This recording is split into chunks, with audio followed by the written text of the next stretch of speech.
Ano nakalay ba?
Isang mapagpalang umaga po sa bawat isa. Ang devotion pong ito ay nagmumula sa Door of Faith District 6 na pinangungunahan po ng ating District Supervisor Pastora Che Manansala. Hallelujah. At kami po ay galing po sa Door of Faith Lingga. Magandang umaga po sa bawat isa. Hallelujah. Praise the Lord.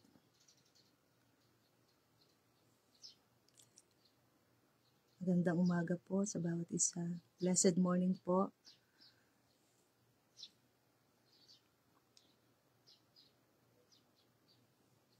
Hallelujah. Sige po, tayo po ay magpasimula na sa ating gawain ito. Sa umagang ito ay umawit po muna tayo. Hallelujah. When I look into your holiness. Hallelujah.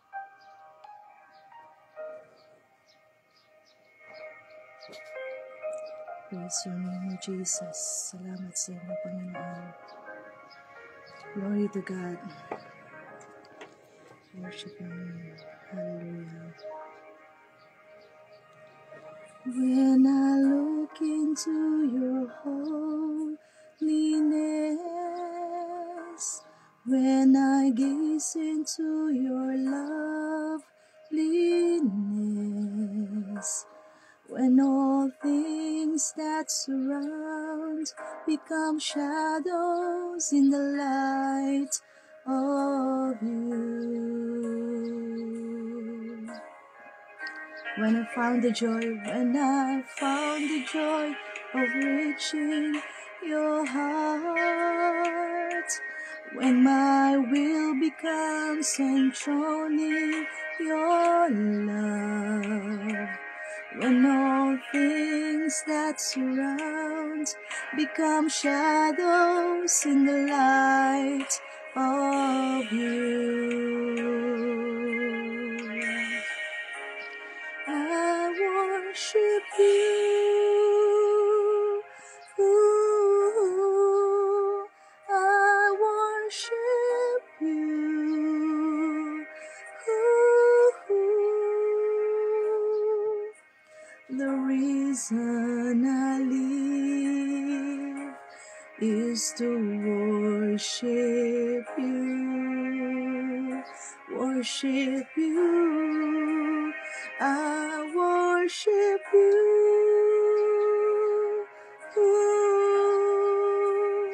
I worship you.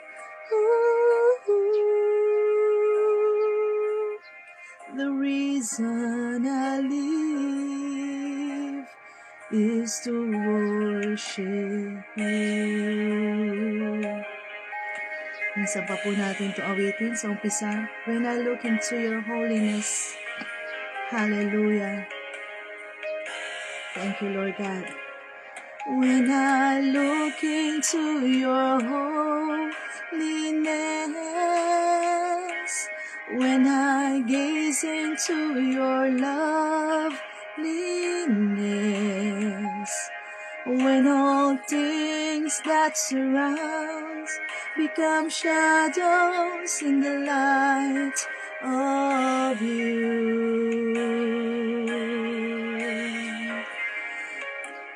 When I found the joy of reaching your heart, when my will becomes enthroned in your love, when all things that surround become shadows in the light of you.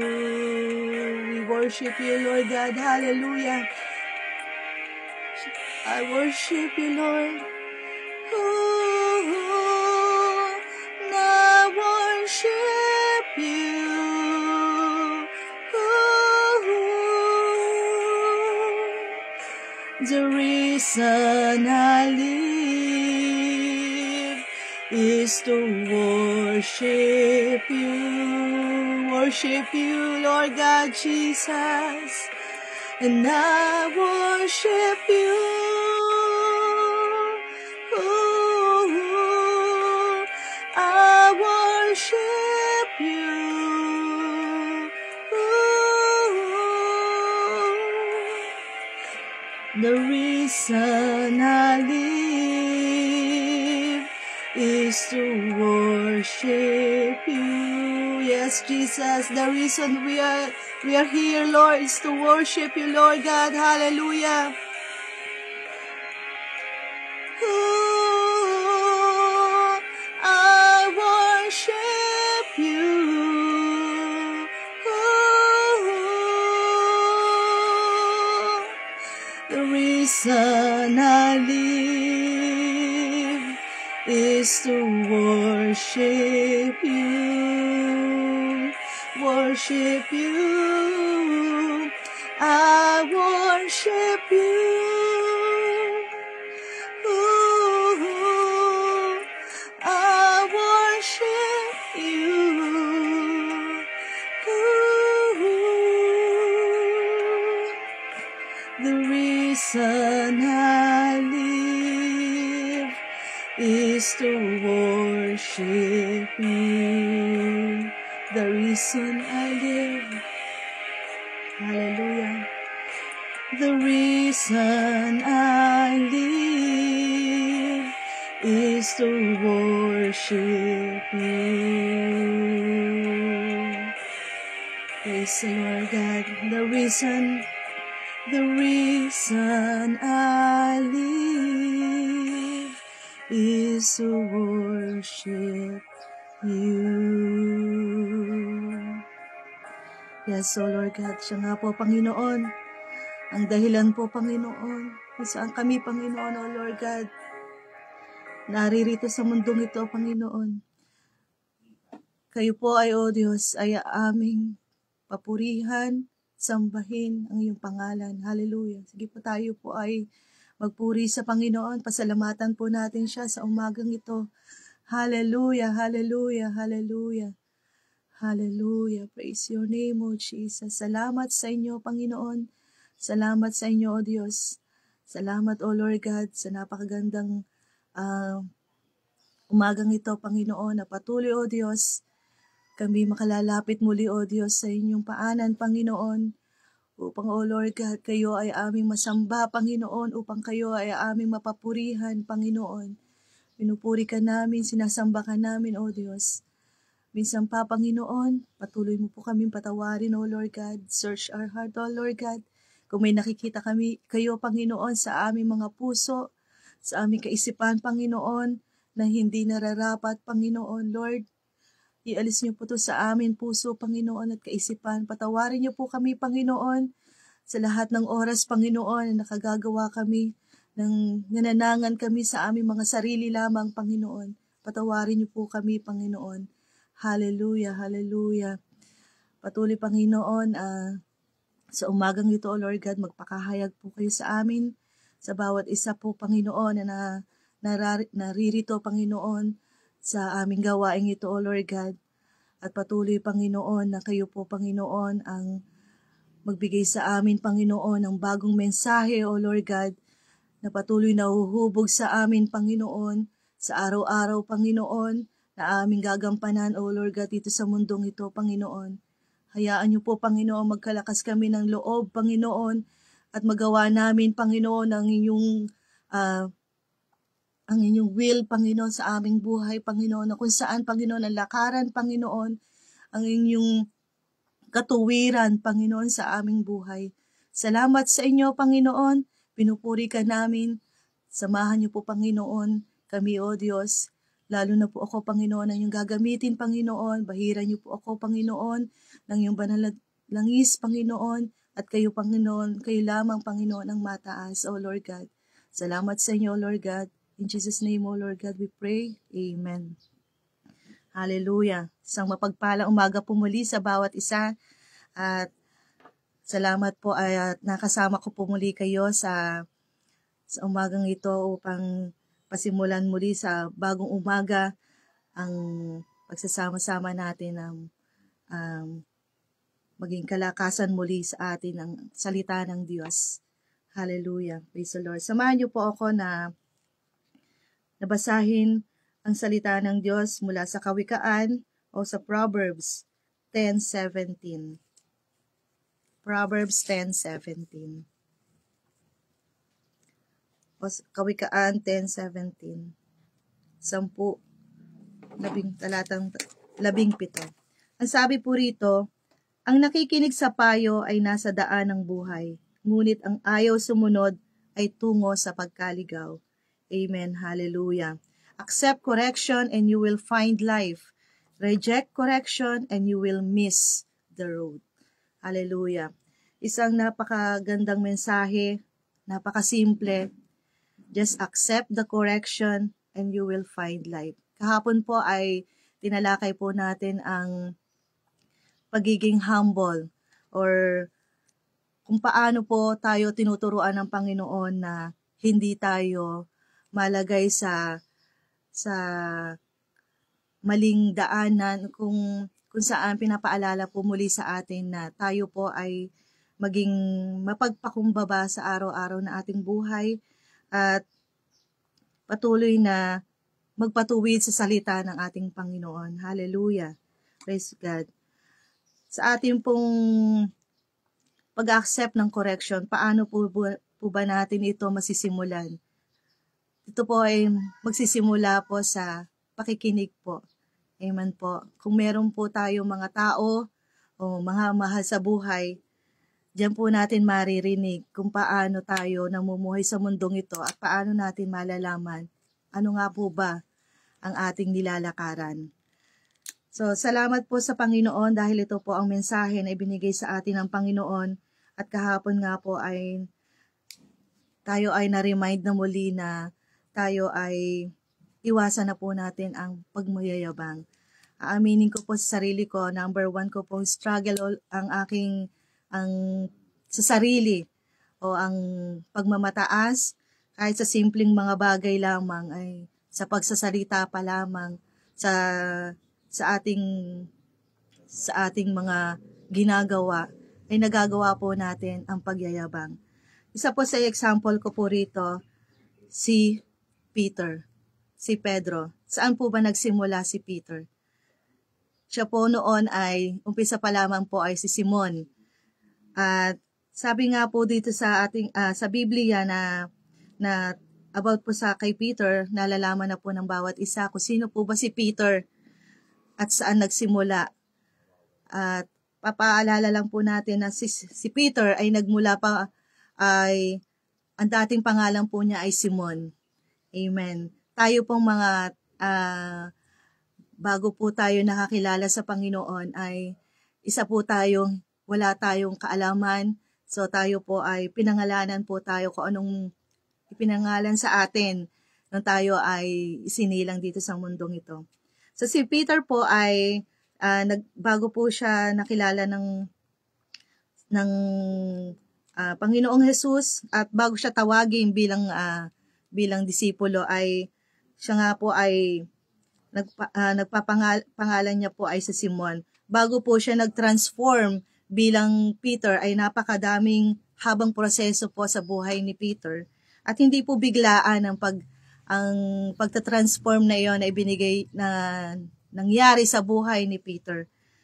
At kung sa ating mga buhay po ay kung yaano po sa atin ay napakahirap po, at nung tayo po ay nakakilala sa Panginoon ay hindi automatic na andun na agad yung isang Peter sa ating buhay. So habang tayo po ay lumalakad sa will ng Panginoon, naroroon po yung Simon na nabubura na po yung dating pagkatao natin. At sa habang nagtatransform po ang Simon, from Simon to Peter, ay nandun po yung bumabalik, nagiging Simon, nagiging Peter, at minsan po ay dahil tayo po ay nasa laman pa po, ay naandun po yung ating, sabi nga po, ano bang karakter na meron si Peter? Ito po ay yung number 1 po sa atin ay alam nyo na, si Peter po ay arrogant. Yun po ang kauna-unahan na kanyang character. Impulsive, hot-headed, impatient, at marami pa pong iba. At sa sobrang, dahil tayo ay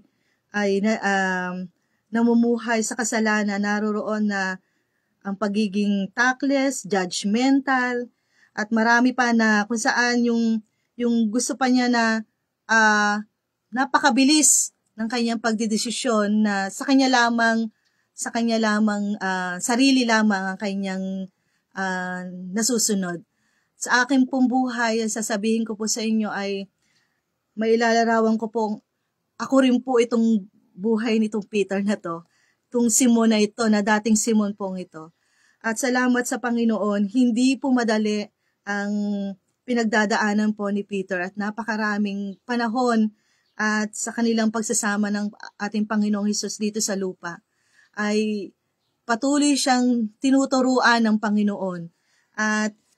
At salamat sa kanyang pagtugon, sa kanyang pakikinig sa Panginoon, na sa bawat pagkokorek sa kanya ng Panginoon, naroroon yung buhay natin para ganapin natin at lakaran natin yung naisin ng Panginoon. Sabi nga po, ano po bang importansya ng pakikinig sa Panginoon? Ang isa po sa importance ng pakikinig po ay because it brings something good in our lives. Ito po ay nagdadala sa atin na kung saan dinadala tayo sa buhay na napakaganda. Nagiging smooth, nagiging maayos ang ating buhay. So itong Peter na po ito ay natuto po sa mga panahong yon ang pagiging kalma at kung paano niya kontrolin yung sarili niya. At sabi nga po sa kanyang buhay, kung mababasa po natin ito sa kanyang mga sulat, ay sa 1 Peter 2:21-23, For to this you have been called, because Christ also suffered for you, leaving you an example so that you might follow in his steps. He committed no sin, neither was deceit found in his mouth. When he was revealed, he did not reveal in return. When he suffered, he did not threaten, but continued entrusting himself to him who judged justly. Amen. Hallelujah. Dahil kilala niya ang Panginoon, na banal ang Panginoon, kailangan na siya ay lumakad din sa nilakaran ng Panginoon, sa kabanalan ng Panginoon. At kung tayo po ay totoong Kristiyano, kailangan po natin na lumakad kung saan ang Panginoong Hesus ay lumalakad, kung saan ang Panginoong Hesus ang naging disipulo natin. Kailangan po nating itularan kung paano ang Panginoong Hesus ay nabuhay sa mundong ito. At salamat sa Panginoon dahil yung pagtuturo ngayon kay Peter ay napakarami niyang natutunan sa ating buhay. At doon po, pangalawa ay natutunan ni Peter ang maging humble. Sa lahat po ng mga disipulo po, si Peter po yung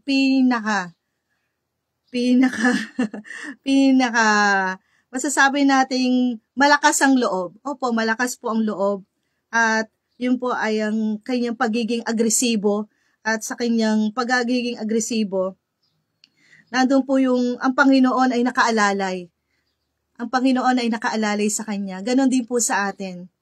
Sa ating buhay dito ay nakaalalay po siya sa atin na magbibigay sa atin ng payo, magsasabi sa pamamagitan kung paano natin manatili lang tayo doon sa naisin niya na magbasa po lagi tayo ng banal na kasulatan at doon po natin malalaman kung paano natin lalakaran yung tama at naisin ng Panginoon. Pakinggan po natin ang mensahe ng ating Panginoon sa araw-araw na ating buhay. At yung kompanyo na meron siya, ang Panginoong Hesus sa atin, alam po natin, kilala po natin si Peter yung nagsasalita po, sabi nga po doon sa yung kahapon na sinabi ng ating kapatid na sa pananalita pa lamang po ay nakikita na po sa atin yung kasalanan ng pagyayabang, na magsasabi po tayo na never kitang iiwanan, never kitang iiwanan sa lahat ng oras na ikaw ay nangangailangan. At sabi pa nga doon sige bukas magkita tayo. Sige, promise, magkita tayo bukas or next week or next Sunday. Doon pa lang po ay nakakapagsalita na nga po tayo ng hindi nagsasabi na tayo na nagyayabang na agad tayo na parang akala natin ay alam na natin na kung anong mangyayari sa bukas. At salamat sa Panginoon dahil dito tayo sa simpleng salita, sa simpleng pagsasabi ng bukas, mamaya po ay tayo po ay nakakapagsalita o nakakagawa na ng kasalanan. At naririto rin po yung paano si Peter ay natuto. Peter learned that humility is essential part of being disciple of Jesus. Natutunan po ni Peter na kung saan ang pagiging humble ay pangunahing pangangailangan ng isang Kristiyano, na kung saan ito po ang kailangan niyang gawin para mahakbangan niya or matutunan niya na sumunod sa ating Panginoon. At kung hindi po siya hahakbang, hindi po siya magiging humble, ay alam niyo naman po ang pagiging hindi po niya pakikinig sa Panginoon, ito po ay nagiging pagkakasala sa kanya. Ngunit salamat dahil isang Peter na anytime ay naglalaan ng Panginoon ng panibagong chance na pwede po tayong lumapit sa kanya. So ang Peter na ito ay bumalik at humingi ng tawad sa Panginoon. Tayo po ay nais ng Panginoon na humingi po tayo ng tawad. Ang kailangan po ng Panginoon ay ang pagiging mapagpakumbaba. Sabihin natin sa Panginoon na palagi na hindi tama yung ating mga iniisip na kapag tayo ay nakakapagsabi ng mga ganong bagay. At marami pang bagay na kailangan matutunan ng bawat isa. But kailangan natin malaman yung mga correction ng Panginoon sa atin. Kasi po ito po yung nagbibigay sa atin ng kung paano natin tatayuan yung kanyang ibinibigay na mensahe at paano natin ito maidi-deliver din po sa bawat tao na nangangailangan ng salita ng Panginoon. God has an important message for life that we should hear. So, kailangan po na malaman ng mga tao rin ang mga salita ng Panginoon na kailangan nila na matutunan din po nila tong mga salita ng Diyos. Kaya tayo po ay nais ng Panginoon na bigyan tayo ng tainga na makikinig, hindi lang papasok po sa isang tenga po at lalabas po sa kabila, kundi dito po ilagay po natin sa puso.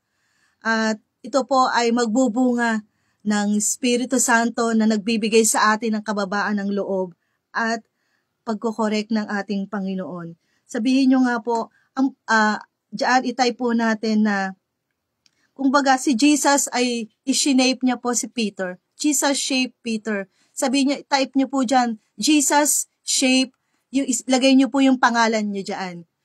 Ako po, Jesus shape Chari.